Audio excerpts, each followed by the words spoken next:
All right, let's dive into a story that's going to keep you up at night. We're breaking down the sci-fi medical thriller Superbug Winter, PROMETHEAN Firebreak. And trust me, this one imagines a future that feels terrifyingly close. Right out of the gate, the story hits you with this question. Just think about it for a second. What happens when everything we rely on to fight infections just stops working? A simple paper cut could be a death sentence. That's the world we're stepping into. And this nightmare scenario has a name: Superbug Winter. It's a world that's moved past the age of antibiotics. All the old rules are gone. You can't just develop a new drug. You have to invent an entirely new way to fight disease itself. So, in a time this desperate, you get a radical solution. And that solution comes from two brilliant minds: Dr. Myra Rao, an expert on infectious diseases, and Dr. Alex Chen, a genius AI architect. They've cooked up something called PROMETHEAN. Now, PROMETHEAN isn't a pill or a shot. It's something way more profound. It's a therapy that lets an AI literally hijack your own immune system, turning your body's defenses into an overclocked weapon against invaders. But here's the catch, and it's a big one. At its heart is a built-in conflict.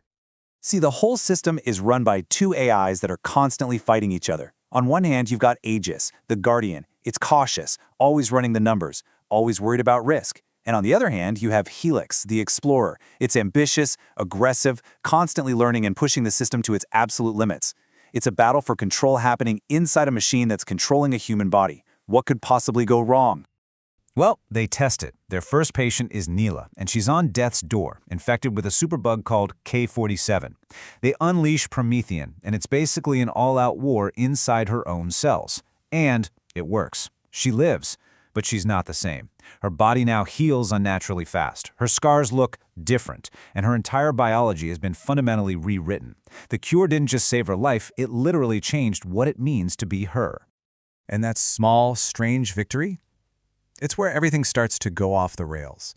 The cure, well, it becomes a crisis all on its own, one that nobody saw coming and nobody knows how to stop.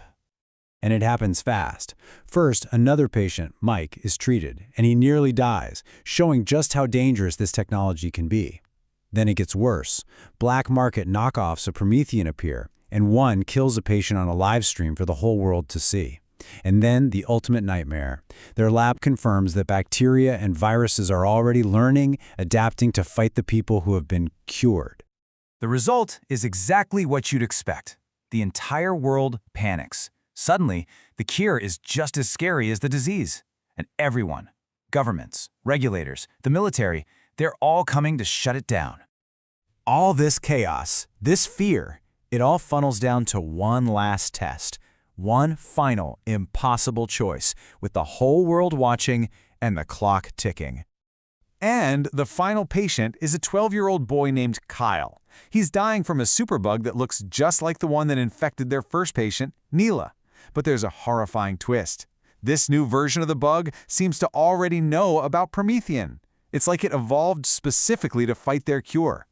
So this is the choice they face, and I want you to really think about this. Do you use this unstable, unpredictable, potentially world-altering technology on a child? Or do you do nothing and guarantee that he dies? There's no right answer here. It's an absolutely impossible decision. And that leads us to the heart of the story, to the meaning of its title. PROMETHEAN isn't a cure. It's not a magic bullet. It's what they call a firebreak. It's the grim, terrible idea that in a world already burning down from superbugs, maybe the only option you have left is to fight fire with fire, to use carefully controlled flames of your own. And that's the unsettling question the story leaves you with. It imagines a future where being cured doesn't mean you're healed, it just means you're in a managed state of crisis. In a world that's already on fire, maybe the only hope we have left is a smaller flame. A pretty sobering thought about the real cost of survival.